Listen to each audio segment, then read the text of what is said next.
যুক্তরাষ্ট্রের মিশিগানে পর্দা উঠল ২৩তম নর্থ আমেরিকান ফেস্টিভ্যাল বাংলা মেলার।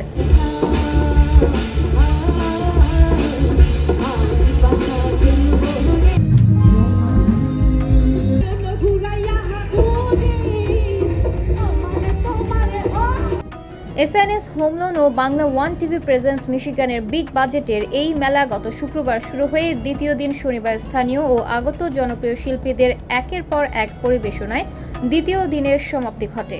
এই মঞ্চে আজ রোববার শেষ দিন হাজির হবেন দেশের অন্যতম জনপ্রিয় সঙ্গীত শিল্পী নগর বাউলের জেমস।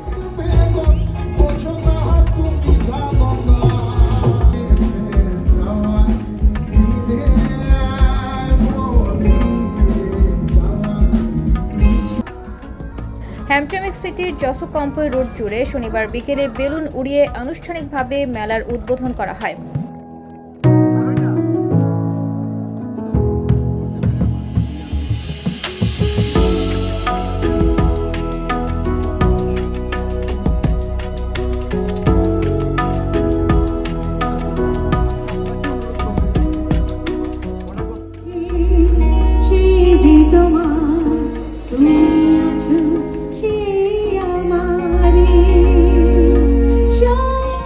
তিন দিন ব্যাপী নর্থ আমেরিকান বাংলাদেশি ফেস্টিভ্যালে শনিবার স্থানীয় শিল্পীদের পাশাপাশি গানে গানে দর্শক মাতিয়ে রাখেন নিউ ইয়র্ক থেকে আগত শিল্পী মেজাবিন মেহা, শিলা টুনু, মোমো, রিজিয়া পারভিন ও পারভেজ সাজ্জাদ।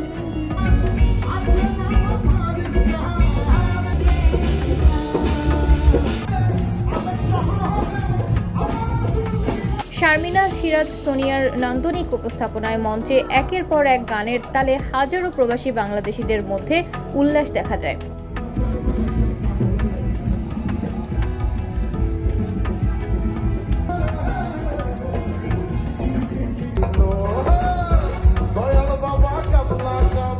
শনিবার জসোকম্পো রোড জুড়ে ৮০টিরও বেশি স্টলে ছিল বাংলাদেশি খাবার আর পণ্যের সমাহার।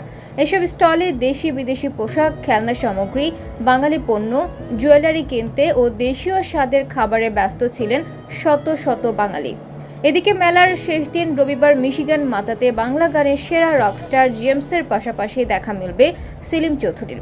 এছাড়া শেষ দিন ঢালিউডের তারকা জায়েদ খান ও দিঘি মাতাবেন এই মঞ্চ। যুক্তরাষ্ট্রে শুধুমাত্র মিশিগানেই জেমসের কনসার্ট সবার জন্য উন্মুক্ত হওয়ায় বিভিন্ন স্টেট ও পাশের দেশ কানাডা থেকে বিপুল সংখ্যক প্রবাসী বাংলাদেশিদের আগমন ঘটেছে বলে জানা গেছে। মেলা উপলক্ষে রাফেল ড্রতে থাকছে একাধিক পুরস্কার। মেলার শেষ দিনে ২০,০০০-এরও বেশি প্রবাসী বাংলাদেশিদের পদচারণা থাকবে বলে আশা প্রকাশ করেন আয়োজকরা।